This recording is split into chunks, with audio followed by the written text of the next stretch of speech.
Hey, what's going on YouTube? It's your man Soul. Welcome back to the channel. You know what it is when you clicked. Today we're going over the Resto Shaman Season of Discovery Rune and Talent Build setup. So without further ado, let's jump on in. And before we get started, I do want to say Resto Shaman is probably my favorite vanilla healer. I didn't get a chance to play vanilla, but if I did have to heal, I would definitely pick a Resto Shaman. So just like my tank breakdown, I'm going to start with the runes, then we're going to go to the talents. Starting with the chest, you have 4 options, but we're really only looking at 2, and that's Overload and Healing Rain. Let's start with Overload. So this gives your Lightning Bolt, Chain Lightning, Chain Heal, Healing Wave, and Lava Burst spells a 33% chance to cast a second similar spell on the same target at no additional cost and causing half the damage and half the healing with no additional threat. So this is really good, especially for like a spot healing if you're in smaller groups. It just gives you a chance to give a little bit of an extra heal, and it kind of works the same way as the Elemental Shaman's Mastery on retail, which ironically is called Element Overload. So it just works just like that. I think this helps out your spot healing, and this will be good in like smaller groups. The next rune is Healing Rain, and this selects an area 15 yards around the target player and heals all of the target player's party members within that area for 20 seconds. So Healing Rain really, at this point in the leveling, is your really only real way to get AoE healing out, because Chain Heal isn't accessible until level 40. So we only have Healing Rain, or if we take Overload, the extra spot healing from Healing Wave. So if you need AoE healing, I would say Healing Rain is the thing that you take, but for the most part, you might take Overload. I think these two are interchangeable either way. So you're probably not going to always use Healing Rain, or you're probably not going to always use Overload. It's going to adapt to whatever you're into. Healing Rain does heal the party, so that's really nice. And when the level caps increase, when we do have access to Chain Heal, you might lean more on Overload a little bit more. But I think these two are interchangeable. Maybe for AoE fights, when we see what kind of damage we're taking out, or with the damage that's being dealt to us, I should say, Healing Rain might be the winner, but I think they're interchangeable. But we'll start with Healing Rain for now. Next, let's look at the hand slot. So we have the options of Lava Burst, Lava Lash, Molten Blast, and Water Shield. And I think here the options are really just between Water Shield and Lava Burst. Lava Lash is a melee ability, and we're going to be having shields and, spell handheld offhand things in our offhand. So I don't think you're really going to use Lava Lash. And Molten Blast, I think, is the same thing. It's really in a cone. Generally speaking, you're probably not going to be in range of a cone to use Molten Blast effectively. I think Lava Burst is the safest pick. So I think you're going to be making a choice between Lava Blast and Water Shield. And for most cases, I think you pick Water Shield because it's going to give you mana back. Shamans can be a little bit mana hungry, so Water Shield is definitely going to give you more bang for your buck when it comes to regen. So I think Water Shield is the choice here. That's not to say that you can't use Lava Burst in certain scenarios. And then lastly, we have the leg slot. So we have a choice of Way of Earth, Shamanistic Rage, Earth Shield, and Ancestral Guidance. So we're going to skip Way of Earth because that's really the tanking rune. We don't really need that as a Resto Shaman.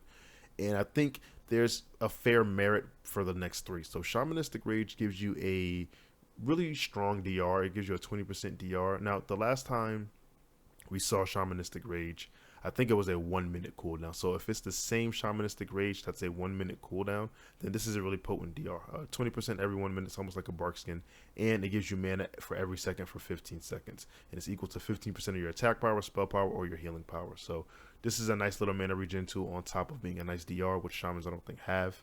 And then the next option we have is Earth Shield, which is kind of operating the same way that you guys mostly know what Earth Shield does. So I don't really have to go too deep into explaining how Earth Shield works.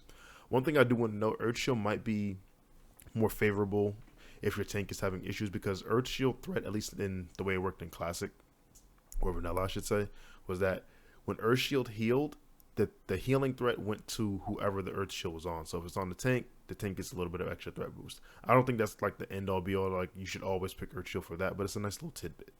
And then the last one we have is Ancestral Guidance. For 25 seconds, 25% of the damage is converted up to 3 on 3 9 party members as healing, and 100% of your healing is then converted into damage on your most recent Flame Shock target. So this one's an interesting one. So this one converts your healing into damage on your most recent Flame Shock target. And I think this is going to get some uses, definitely in like speedrunning scenarios where you want to do some healing and damage at the same time, which kinda was always like a weakness in Shaman. Shaman either had to hard cast their DPS spells or hard cast their healer spells. There wasn't really any room for doing both, but Ancestral Guidance was kind of a band-aid for that fact. And I think Ancestral Guidance is going to be used in some speedrun scenarios, or just some scenarios where you need to push some damage and you need some more damage out of your healers. I don't know. I've always kind of looked at Ancestral Guidance as more of a DPS thing to help healers than vice versa, on like healers helping DPS. But I'm sure there's going to be many ways to use Ancestral Guidance. But I think all three of these runes have some merit to be interchangeable. If you need a extra DR, you take Shamanistic Rage. If you need some extra tank healing, you take Earth Shield. If you want a little bit more utility for the group, you take Ancestral Guidance. So I think all three of these runes do have some merit. I'm going to err on the safe side and probably pick Shamanistic Rage, but that's not to say I wouldn't take Earth Shield. Like you probably more than likely, if you want to increase your healing numbers, just take Earth Shield.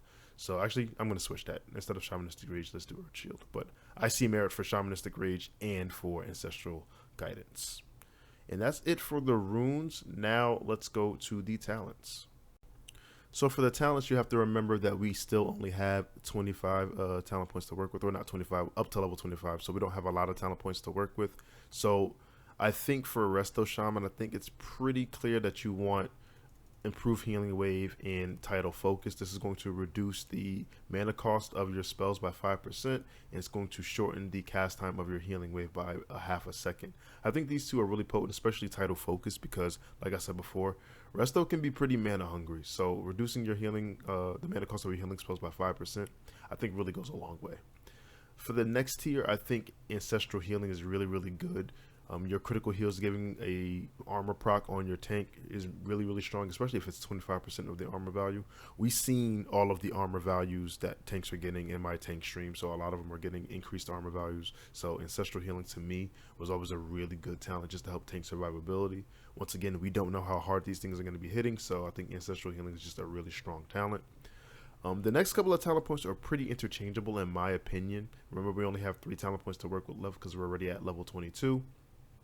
But there's a couple options here. So we have Improved Reincarnation, which I always kind of thought was the sleeper pick. People, used to tell me, oh, well, you don't really need Improved Reincarnation if you're just not dying, right? Which in theory or on paper sounds nice, but the chances are you're going to die sometimes. And sometimes having at max rank 20 minutes off your reincarn feels really good. So I always thought this was the sleeper pick, but maybe not the pick that you want all the time. Another pick definitely that I would think about doing is Totemic Mastery. This increases the range effect of your totems to 30 yards. So now instead of, I think it's 20 yards, it goes to 30. This is really, really a strong pick, and I would definitely invest 1 talent point in here.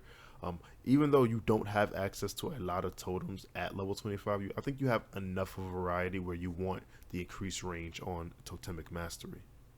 Alright, so with the last 2 talent points, like I said before, you can go into Improved Reincarnation, you can go into Healing Focus, which gives you some spell pushback or spell avoidance, and you can get Totemic Focus. So I think I would probably not take Totemic Focus because, like I just said, you don't really have a lot of totems to shuffle around. Like, I guess we can, just for, an example's sake, let's put 2 points in here to put us at the level 25 requirement. And then we can scroll down here and see all of the spells that we have access to. So looking at totems, we have Earthbind Totem, we have Tremor Totem, Stone Claw, we have Healing Stream Totem, we have Fire Nova Totem, Poison Cleansing Totem, Strength of Earth Totem, and Stone Skin Totem, and Frost Resist Totem. So only a handful of these totems are really going to be useful. I don't really think you're going to get much use out of Stone Claw Totem. I don't think you're going to get much use out of Poison Cleansing Totem. I don't think you're going to get much use out of, pardon me, Frost Resist Totem, although there is a water elemental in Black Fathom Depth, so you might actually get really good use out of Frost Resist Totem. But for the most part, I don't think you're going to be shuffling these totems around, right? You don't have Wind Fury yet, you don't have Grace of Air, so there's no totem twisting, right? You're pretty much going to either pick Stone Skin or Strength of Earth, whatever buff you don't have, and then that's it. You're going to leave it there. Tremor might be interchangeable, but that's, only really for the fear moment, and then you switch back. So this just depends. Taking Totemic Focus really just depends on how often you're shuffling your, at this point, very limited totem utility. Now, if you're the only shaman, in your group, you're probably going to make the use out of most of these totems. So then I would say maybe you can invest, maybe not just the 2 points, maybe even more points into Totemic Focus, because if you're the only shaman, chances are you might be shuffling Tremor with Earthbind with Strength of Earth, or you might be frequently shuffling Frost Resist Totem and Healing Stream Totem, depending on the type of damage that comes out in Black Fathom Depths. You might be putting down Poison Cleansing Totem. You probably won't be putting down Fire Nova Totem. You probably won't be putting down Stoneclaw Totem. So those ones can go to the wayside. But this talent, I think, comes with the asterisk of, dependent on your scenario and the content that you're doing, puts this talent either at really useful or not really useful. So I think 2 talent points is enough just to round it out, just to reduce the mana cost of your totems by 10%. However, I wouldn't be mad if someone said, hey, you know what, I don't think I need, I don't really think I need my ancestral healing maxed out. Maybe just 1 is enough. Maybe 1 talent point is enough to get what I need. But I'm really having mana issues, so let me get the most that I can from Totemic Focus, right? So there's a couple of ways to build this. I personally think ancestral healing is really good, so I choose to max that out. I think Totemic Mastery is pretty good, so I choose to put a point in there. And I think the 2 points in Totemic Focus will serve you well. Looking at the other trees, I don't really see much of a necessity to going into the elemental tree. If you're casting the elemental spells enough to where you need either convection or concussion, you probably should just be a DPS, but that's just my opinion on that. So I don't really think I see much in the elemental tree where you really need it.